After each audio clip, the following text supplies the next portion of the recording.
Salam, perkenalkan nama saya Lisa, kelas B semester 5,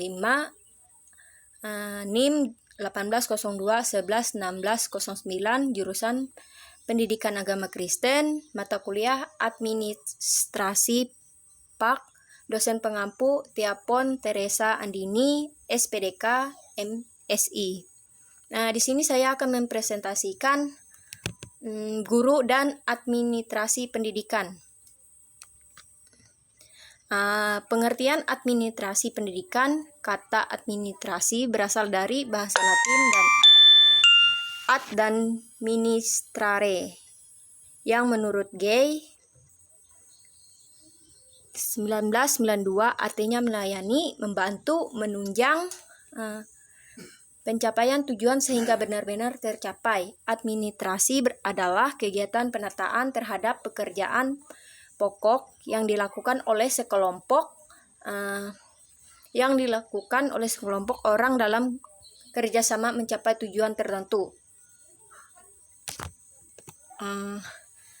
Bagian kedua, ruang lingkup administrasi pendidikan terdiri dari bidang-bidang yang tercangkup administrasi pendidikan adalah sangat banyak dan luas, tetapi perlu diketahui oleh para kepala sekolah dan guru pada umumnya adalah sebagai berikut. Bidang tata usaha sekolah, yaitu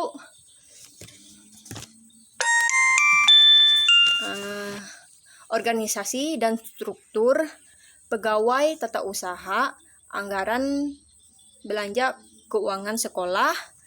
Yang kedua, bidang personalia murid, terdiri dari organisasi murid, masalah kesehatan murid. Yang ketiga, bidang personal guru, terdiri dari pengangkatan dan penempatan tenaga guru. Yang kedua, organisasi personil guru.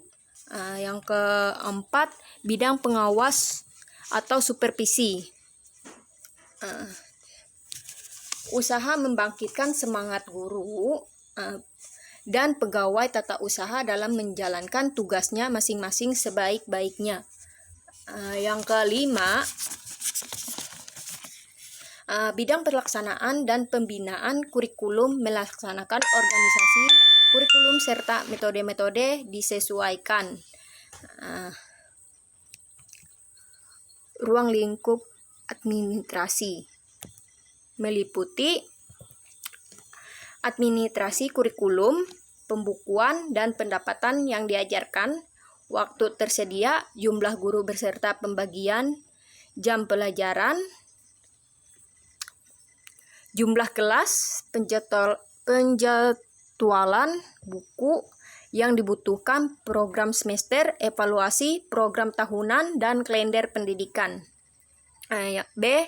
Administrasi ketenagaan pendidikan atau pegawaian.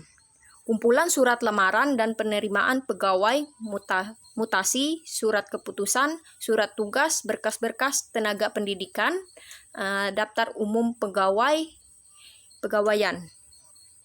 Yang C. Administrasi kesiswaan, organisasi dan perkumpulan murid, masalah kesehatan dan kesejahteraan murid, penilaian dan pengukuran.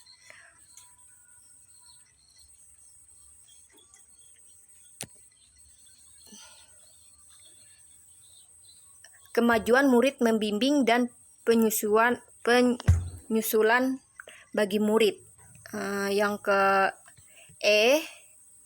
D, administrasi sarana dan prasarana pendidikan, buku perencanaan, pengadaian barang, buku pembagian dan penggunaan barang, buku perbaikan barang, dan lain-lain. Yang ke E, administrasi keuangan, pembiayaan pendidikan, keuangan pendaftaran siswa bantu, uang gedung, uang seragam, peralatan sekolah, SPP, dan lain-lain. Yang ke F, administrasi perkantoran, surat masuk dan keluar dan buku tamu. G, administrasi unit-unit penunjang pendidikan, konseling, UKS, pramuka, olahraga, kesenian. Yang KH, administrasi, layanan khusus pendidikan, konsumsi, layanan antarjemput, bimbingan khusus di rumah. Yang J, administrasi, tata lingkungan dan keamanan sekolah, perencanaan tata tertib dan pertamanan di sekolah, jadwal penjaga. Yang berikut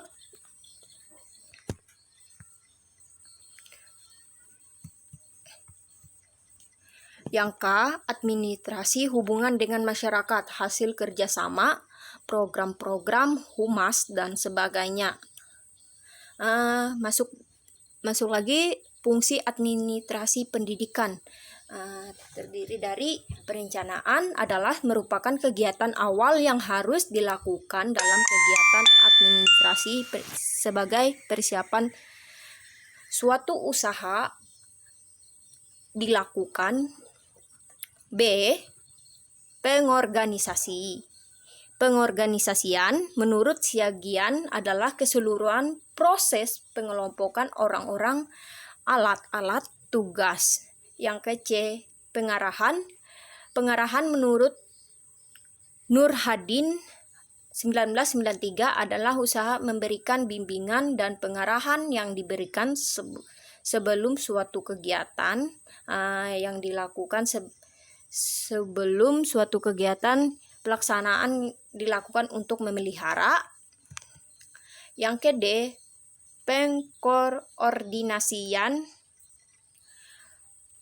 koordinasi merupakan suatu mengatur dan mengintegrasikan kegiatan para bawahan, metode bantuan, ide, dan lain-lain.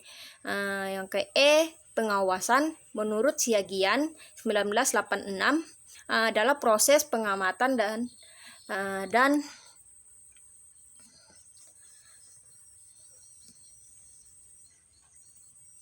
pengamatan dari pelaksanaan seluruh kegiatan organisasi agar berjalan dengan lancar.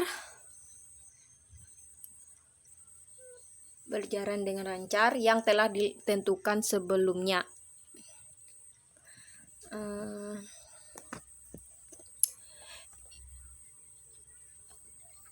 Kita masuk ke tujuan administrasi pendidikan. Terdiri dari tujuan jangka pendek adalah agar tersusun dan terlaksana suatu sistem pengelolaan instrumental dari proses pendidikan agar pencapaian pelaksanaan pendidikan sekolah secara efektif dan efisien. B, tujuan jangka menengah adalah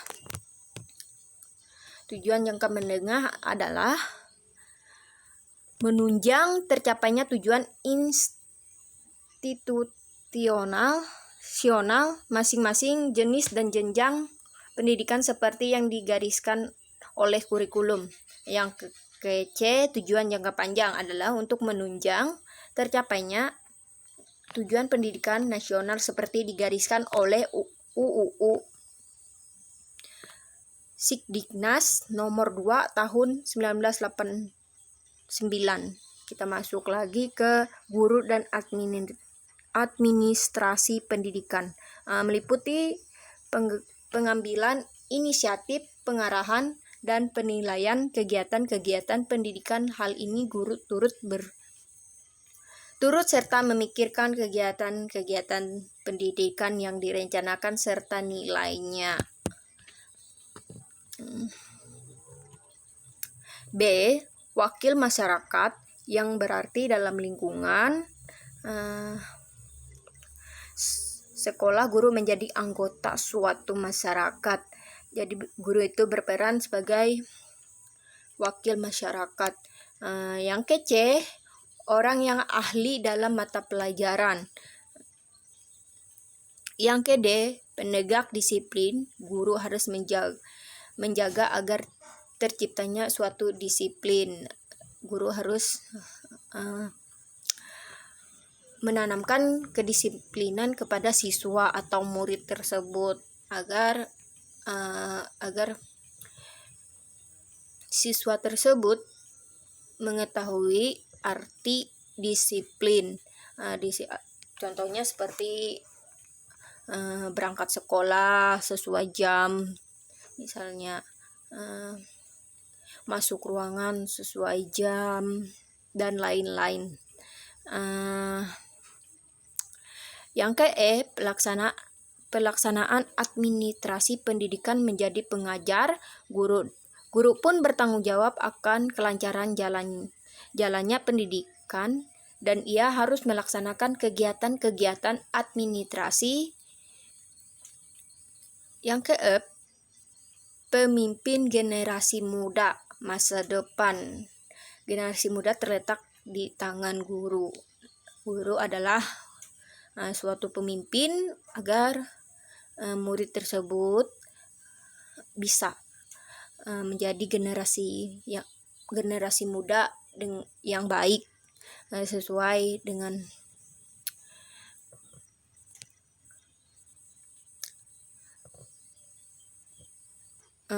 yang G, penerjemah kepada masyarakat. Artinya guru berperan untuk menyampaikan segala perkembangan kemajuan dunia atau kemajuan zaman sekitar